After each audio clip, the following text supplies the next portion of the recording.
അവളാണ് ഏറ്റവും വലിയ ക്രിട്ടിക്ക്. അവളെപ്പോഴും പറയാറുണ്ട് എൻ്റെ അമ്മ ഒന്ന് മതിയാക്കുമോ. ലൈക്ക് അവൾ കണ്ടിട്ടുണ്ട് എൻ്റെ ഭയങ്കര മോശം അവസ്ഥകളിലൊക്കെ ഞാൻ ഗോ ത്രൂ ചെയ്യുന്നതൊക്കെ അവൾ കണ്ടിട്ടുണ്ട്.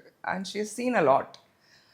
അപ്പം ചിലപ്പോൾ ഞാൻ വിചാരിക്കും അവൾ പെട്ടെന്ന് മെച്ചുവേർഡായത് ചിലപ്പോൾ ഇങ്ങനത്തെ കുറേ കാര്യങ്ങൾ കണ്ടും അനുഭവിച്ചിട്ടും വന്നതുകൊണ്ടായിരിക്കും. ഇപ്പം സാഹചര്യമാണല്ലോ. സാഹചര്യമാണ്.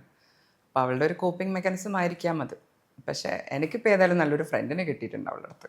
എല്ലാം അവൾ അറിയാണ്ട് ഒരു ഇല അനങ്ങൂല വീട്ടിൽ. എല്ലാം തുറന്നു പറയാനും എല്ലാം തുറന്നു പറയാന്ന് പറഞ്ഞാൽ ബേസിക് ആയിട്ടുള്ള കാര്യങ്ങളൊക്കെ. അതാണ് ഒരു എപ്പോഴും നമ്മൾ ഫ്രണ്ട് എന്ന് പറഞ്ഞാൽ അമ്മയും മോള് തന്നെയാണല്ലോ, അതിന് മാറ്റമില്ല. പക്ഷെ എങ്കിലും നമുക്ക് പറയാനും നമ്മുടെ ദുഃഖങ്ങൾ അല്ല അവിടെ ഏറ്റവും വലിയ വിജയം ഇപ്പൊ പറഞ്ഞ മോളില് നമ്മുടെ എല്ലാ വിജയപരാജയം കണ്ടാണ് മോള് വന്നത്. നമ്മുടെ ദുഃഖങ്ങൾ കണ്ടു, നമ്മുടെ സന്തോഷം കണ്ടു, അമ്മ കരയുന്നത് കണ്ടു, അമ്മ ചിരിക്കുന്നത് കണ്ടു, അല്ലെ? അപ്പം മോക്കെല്ലാം അറിയാം. ആ മോളിൽ നിന്ന് നമുക്ക് ഒത്തിരി പാഠമുണ്ട്, നമുക്ക് പഠിക്കാനും കഴിയുന്നുണ്ട്.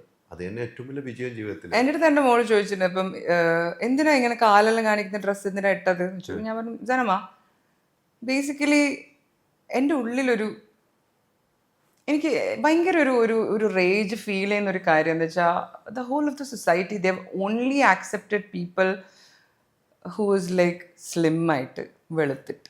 അങ്ങനത്തെ ഒരൊറ്റൊരു സ്റ്റീരിയോടൈപ്പ് മാത്രമേ ഇന്ത്യൻ ഇൻഡസ്ട്രിയിൽ കാണുന്നുള്ളൂ.